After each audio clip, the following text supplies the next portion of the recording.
എല്ലാവർക്കും നമസ്കാരം.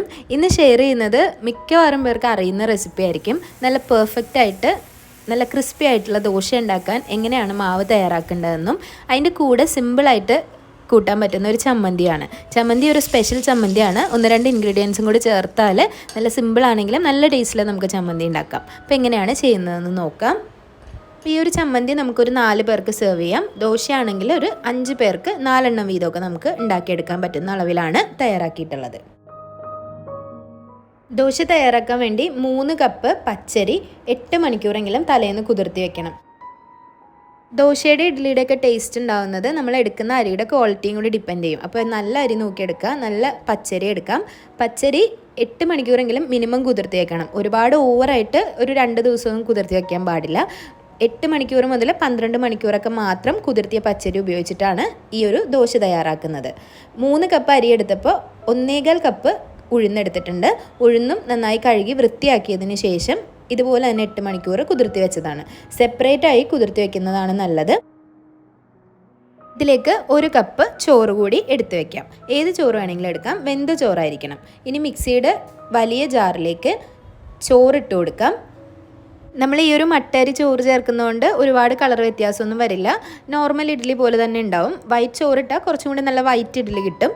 ഇനി ഇതിന് പകരം ഒരു 5 മിനിറ്റ് വെള്ളാവൽ കുറച്ച് വെള്ളത്തിൽ കുതിർത്തിയതും ഇതിലേക്ക് ചേർത്ത് കൊടുക്കാവുന്നതാണ്. ചോറിന് പകരം അത് ഉപയോഗിച്ചാലും നല്ല സോഫ്റ്റായി കിട്ടും. ഇതിലേക്ക് കുതിർത്തി വെച്ചിട്ടുള്ള ഉഴുന്ന് ചേർക്കാം. ഇത് കഴുകി വൃത്തിയാക്കി കുതിർത്തി വെച്ചതുകൊണ്ട് തന്നെ ഈ ഒരു വെള്ളത്തിലാണ് നമ്മൾ ഈ ഇഡ്ഡലി അരച്ചെടുക്കുന്നത്. അങ്ങനെ അരക്കുന്ന സമയത്ത് നല്ല സോഫ്റ്റായിട്ടും പെട്ടെന്ന് ഫെർമെൻ്റായി കിട്ടാനും അതുപോലെ നല്ല ക്രിസ്പി ആയി കിട്ടാനും ഒക്കെ അത് ഹെൽപ്പ് ചെയ്യും.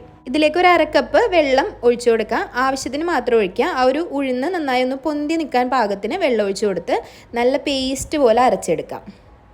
ഇങ്ങനെ ഉഴുന്നും ചോറും ആദ്യം അരച്ചെടുത്ത മിക്സ് നമ്മൾ ഫെർമെൻറ്റ് ചെയ്യാൻ വെക്കുന്ന ഒരു പാത്രത്തിലേക്ക് ഒഴിച്ചു കൊടുക്കാം. എപ്പോഴും ഇഡ്ഡലി മാവൊക്കെ നമ്മൾ ഉണ്ടാക്കുമ്പോൾ കുറച്ച് വലിയ പാത്രം എടുക്കുക. അപ്പോൾ വലിയ പാത്രത്തിൽ ഒഴിച്ചു വെച്ചാലാണ് അത് ഫെർമെൻറ്റ് ചെയ്ത് പൊങ്ങി വരുമ്പോൾ അത് ഉണ്ടാവുള്ളൂ, അത് മുഴുവനായിട്ട് നിൽക്കുള്ളൂ. ഇതൊരു വലിയ പാത്രത്തിലേക്ക് ഒഴിക്കാം.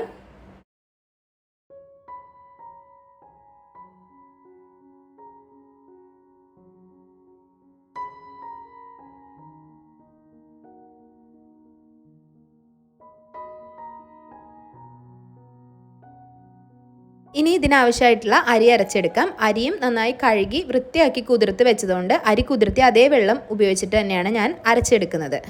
നമ്മൾ കുതിർത്തി വെച്ച അരി മിക്സിയുടെ ജാറിലിട്ടതിന് ശേഷം നല്ല പേസ്റ്റ് പോലെ തന്നെ അരച്ചെടുക്കാം. ആവശ്യത്തിന് വെള്ളം ചേർത്ത് കൊടുക്കുക. ഇനി അതിലെ വെള്ളം തികഞ്ഞില്ല എന്നുണ്ടെങ്കിൽ അരിയുടെ മുകളിൽ നിൽക്കാൻ പാകത്തിന് വെള്ളം ഒഴിച്ച് നല്ലപോലെ അരച്ചെടുക്കാം.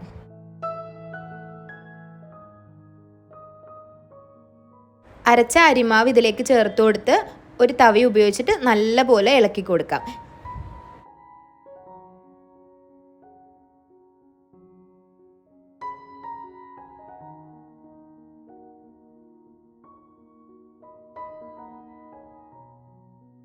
ഇതിങ്ങനെ മിക്സ് ചെയ്തെടുത്തതിന് ശേഷം ഇതിൽ ഉപ്പിടില്ല. ഉപ്പിടാതെ തന്നെ ഇത് ഫെർമെൻറ്റ് ചെയ്യാൻ വെക്കണം.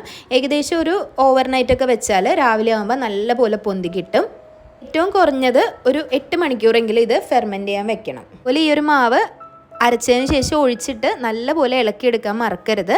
അങ്ങനെ മിക്സ് ചെയ്തെടുക്കുമ്പോഴാണ് നമുക്ക് നല്ല സോഫ്റ്റായിട്ട് ഉള്ള ഇഡ്ഡലി കിട്ടുന്നത്.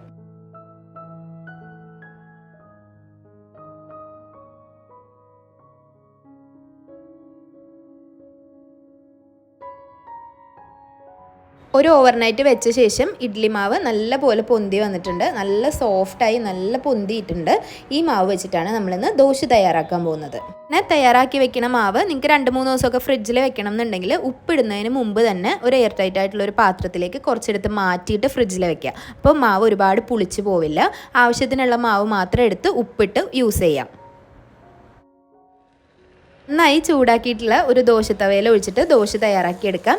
ഒരു മീഡിയം ചൂടിൽ ഒഴിച്ചതിന് ശേഷം ഇതുപോലെ കറക്കിയെടുക്കുമ്പോഴാണ് ദോശ നല്ല വൃത്തിക്ക് കിട്ടുക കേട്ടോ. ദോശത്തവ നന്നായി ചൂടായിപ്പോയി ഓവറായിട്ട് ഹീറ്റായി പോയെങ്കിൽ അതിലേക്ക് കുറച്ച് വെള്ളം ഒന്ന് തളിച്ചു കൊടുത്ത് തവയുടെ ആ ഒരു ഹീറ്റ് ബാലൻസ് ചെയ്തതിന് ശേഷം മാത്രം ഈ ദോശ മാവ് ഒഴിച്ചു കൊടുത്ത് ഇങ്ങനെ ചുറ്റിച്ചെടുക്കാം. ദോശയുടെ മുകൾ ഭാഗത്തുനിന്ന് ആ ഒരു പച്ച മാവിൻ്റെ ഒരു അത് മാറി ഒന്ന് വെന്ത് തുടങ്ങുന്ന സമയത്ത് നെയ്യോ എണ്ണയോ ഇതിൻ്റെ മുകളിലേക്ക് കുറച്ചൊന്ന് ചേർത്ത് കൊടുക്കാം. ഇഷ്ടമുണ്ടെങ്കിൽ മാത്രം ചേർത്താൽ മതി. നെയ്യ് ചേർത്ത് കൊടുത്താൽ നല്ല ക്രിസ്പി ദോശ ആകുമ്പോൾ നല്ല ടേസ്റ്റ് ഉണ്ടാവും.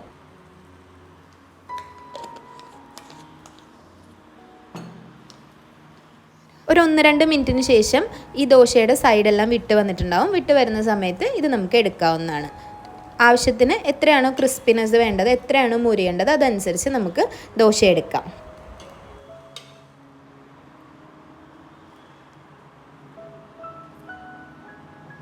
ഇതിൽ തയ്യാറാക്കിയ മാവ് കൊണ്ട് നമുക്ക് നല്ല ക്രിസ്പി ആയിട്ട് ദോശ ഉണ്ടാക്കാം.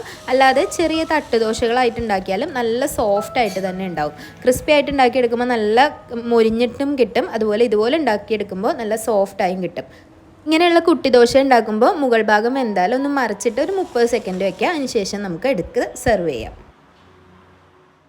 ദോശയ്ക്ക് കോമ്പിനേഷനായിട്ട് എളുപ്പത്തിൽ ഒരു തേങ്ങാ ചമ്മന്തി കൂടി ഉണ്ടാക്കാം.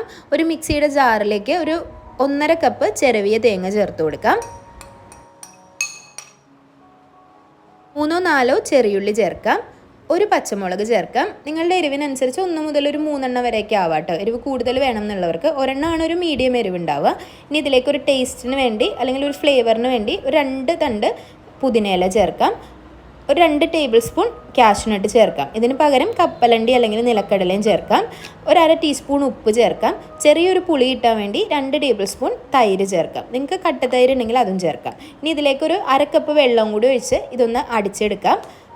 നിങ്ങൾക്ക് ഈ ഒരു ചമ്മന്തി ഇതുപോലെ കുറച്ച് ടൈറ്റായിട്ടും എടുക്കാം. അതല്ല കുറച്ച് ലൂസായിട്ട് എടുക്കണമെങ്കിൽ ഇതിലേക്ക് കുറച്ച് വെള്ളവും കൂടി ചേർത്തൊന്ന് മിക്സ് ചെയ്താൽ മതിയാവും.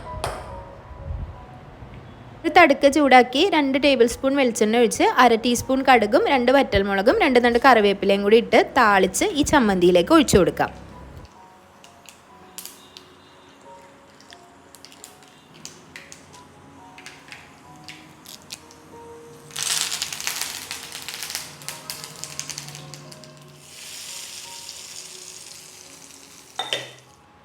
ചമ്മന്തി ഒരുപാട് ഇനി ചൂടാക്കേണ്ട ആവശ്യമൊന്നുമില്ല. ഈ താളിച്ചത് ഒഴിച്ചിട്ട് നല്ലതായിട്ട് മിക്സ് ചെയ്തിട്ടെടുക്കാം.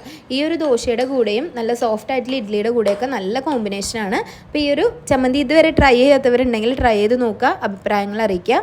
വീഡിയോസൊക്കെ ഇഷ്ടമാവുന്നുണ്ടെങ്കിൽ ലൈക്ക് ചെയ്യുക, ഷെയർ ചെയ്യുക, സബ്സ്ക്രൈബ് ചെയ്യുക. അതുപോലെ നിങ്ങളുടെ ഫ്രണ്ട്സിനും ഫാമിലിക്കും ഈ ഒരു വീഡിയോ ഇഷ്ടമായിട്ടുണ്ടെങ്കിൽ ഷെയർ ചെയ്ത് കൊടുക്കുക. അപ്പോൾ ഇനിയും നല്ല നല്ല സിമ്പിളായിട്ടുള്ള റെസിപ്പികളായിട്ട് കാണാം. അതുവരേക്കും താങ്ക് യു.